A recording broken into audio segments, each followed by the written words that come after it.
We got to find a why. It was Nietzsche that said the man or the woman who knows the why for living can endure almost anyhow. Right now, I want you to look at the person on your right and your left and say, find your why.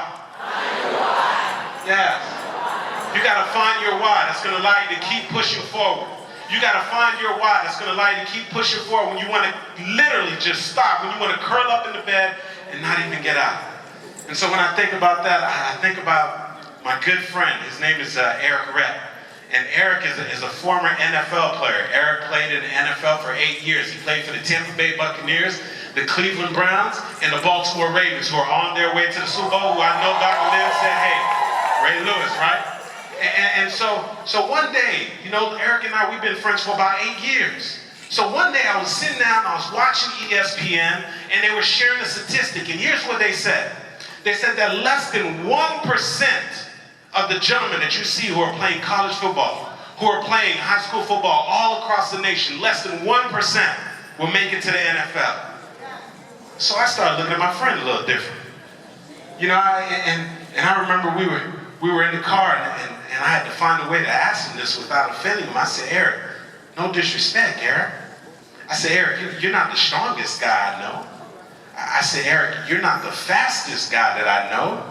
But I'm just trying to figure out, how is it that you were able to be part of that 1%?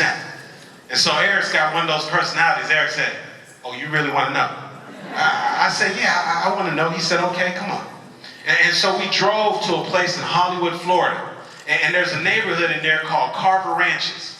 And Errict pointed out this little building. He said, you see that building right there? I said, yeah. He said, I used to live in that unit right there. He said, when I lived there, there was no central AC. It was rat infested. It's 400 square feet.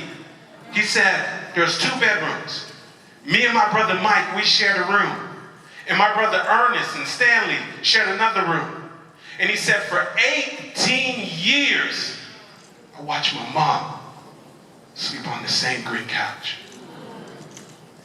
He said the couch wasn't even long enough for her. Her legs used to hang off. As a matter of fact, she had been on the couch for so long, and it started to cave down. We would take cardboard, we would take cloth, we would prop it underneath so we can prop it up. And it still wouldn't work. And he said, man, I remember one time, man. He said, my mom she was sleeping on that couch. And he said, I remember just standing over my mom and saying, one day I'm gonna get my mom off that couch. And he said, you see, I was in an area where football was a big thing. I didn't have plans to become a football player, but in my neighborhood, this was the way that you made money. So he said, I joined the football team. And he said, when I first got involved, I wasn't all into it. I even thought about quitting at times. But here's what he said. He said, I had to get my mom off that couch.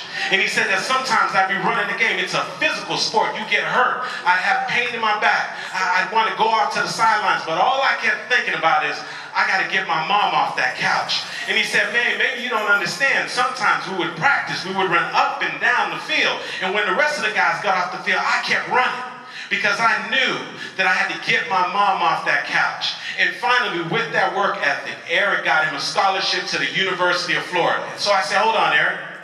You went to the University of Florida? Well, wasn't that guy Emmitt Smith playing at the time?